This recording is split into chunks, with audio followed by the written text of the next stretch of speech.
You've seen these emojis everywhere. It's called a badge of honor, a symbol of strength. But what if I told you it's actually a billion-dollar lie? A lie not spun by a con artist, but one that comes from inside your own brain. An ancient psychological trap now wearing a modern name. To understand it, we need to go back to one of the wildest financial events in recent history, the story of GameStop. In early 2021, the stock of GameStop, a struggling video game retailer, exploded by over 1,700%.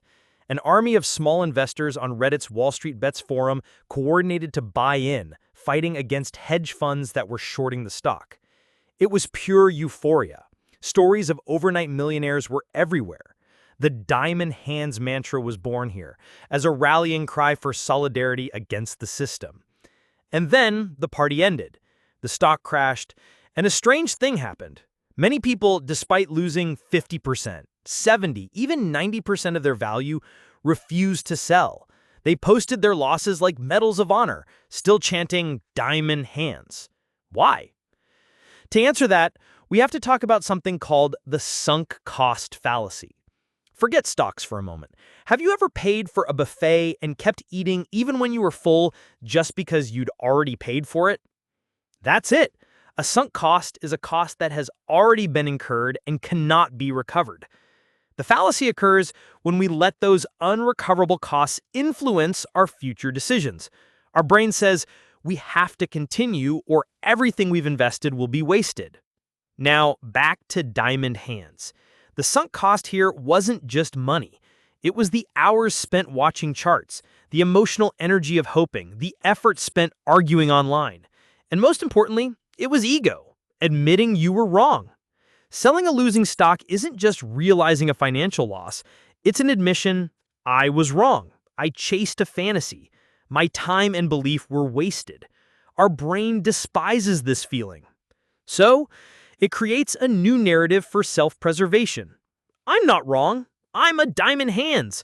I am fighting. This conviction is a virtue. The trap is perfectly set. But it gets worse. This effect is amplified by another psychological trap, social proof. When you see thousands of other people also chanting HODL, you believe it's the correct course of action. The forums become echo chambers where any dissenting opinion is mocked or banned. The collective belief is reinforced, and the sunk cost trap becomes nearly impossible to escape.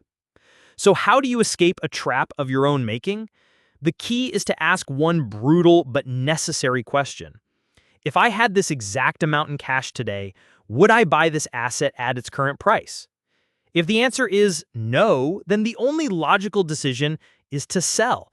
Your decision should be based on the asset's future potential, not the price you paid in the past. True strength isn't found in blindly holding on.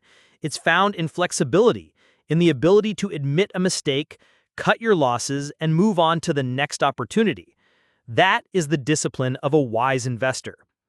Diamond hands might be a fun meme, but don't let it become a rationalization for bad financial decisions. Understand your brain so you can control it instead of letting it control you. This is EconoMind, where we decode the psychology behind money.